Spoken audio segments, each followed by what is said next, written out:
is Kennedy Miller. I'm a communications major at IUSB, and here's my boyfriend Justin here to help me out with the DIAD project. Hello, I'm Justin. I'm a freshman at Ivy Tech Community College, and I'm currently studying general studies, and I'm just here to help her with her project. The purpose of this presentation is to inform you first of what a romantic relationship is, how conflict can arise, and lastly, how conflict can be handled and managed in these relationships. Here's what we plan to cover in the video.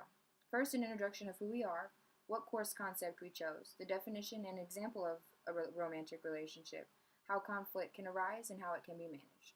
And then lastly, we'll show a quiz and just kind of keep tally yourself of how many you get right. It'll just be a short quiz.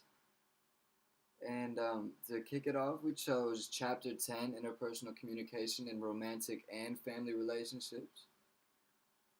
Romantic relationships can be defined as the most intimate of intimate relationships, which are significant and long-term ones. They engage people mentally, emotionally, physically, financially, and even spiritually. Did you know that 95% of us will be married or at least find one significant other within our lifetime? Common characteristics for many romantic relationships are that they are exclusive, voluntary, based on love, and are usually viewed as permanent. Now, research indicates that romantic couples embody distinct relational types. According to Mary Ann Fitzpatrick's research, she has found 3 types of marriages that are especially common: traditional, separate, and interdependent. Within all of these types of marriages, conflict plays a role in all romantic relationships. This is because it's common, it's unavoidable, it's unpleasant, like I said. Conflict can arise in romantic relationships in many ways, such as how they spend their time and money, how they raise their children, their sex life, and how they manage their time both professionally and personally. For many romantic relationships, conflict is unpleasant but unavoidable. We have a short video to show you how conflict can arise in some relationships.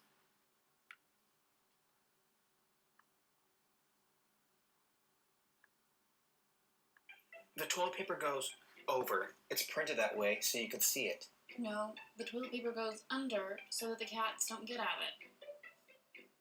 That makes no sense. What do you want to get for dinner? I don't really care. Then just pick something. You choose.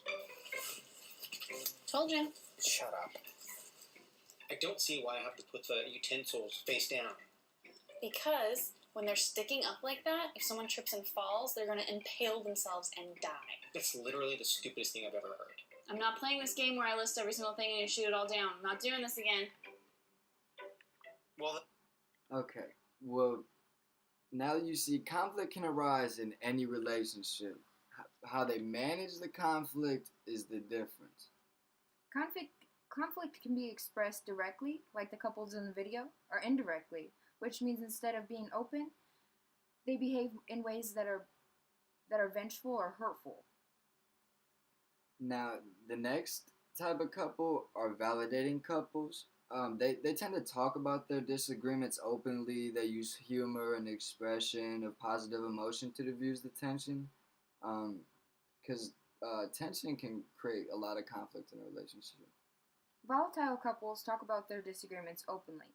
Conflicts in volatile couples tend to have expressions that are of negative rather than positive emotions. However, those conflicts are often followed by intense periods of affection or making up. Conflict-avoiding couples deal with their disagreements indirectly rather than openly. They often agree to disagree. It's a tactic that allows them to avoid the conflict, like push it to the side, and it often leaves their disagreements unsolved. Lastly, hostile couples experience frequent and intense conflict. They use negative emotion displays and engage in personal attacks. Now, finally, we have a quiz for you guys. It's just short. Just make sure to pay attention, and we're just going to see what you remember. What are the 3 most common marital types? 2. What % of people will get married or have at least one significant other? 3. True or false? Conflict is unavoidable and unpleasant. And 4. How did the couple in the video express their conflict, directly or indirectly? The answer to the first question would be traditional, separate, and independent couples. The second answer would be 95%. The third one is true. And then the last question, the answer is directly. What we hope you take away from this. We hope you guys get out of our presentations that conflict is present in any relationship. In romantic relationships, is unavoidable and unpleasant, but manageable. And we want to thank you guys for watching.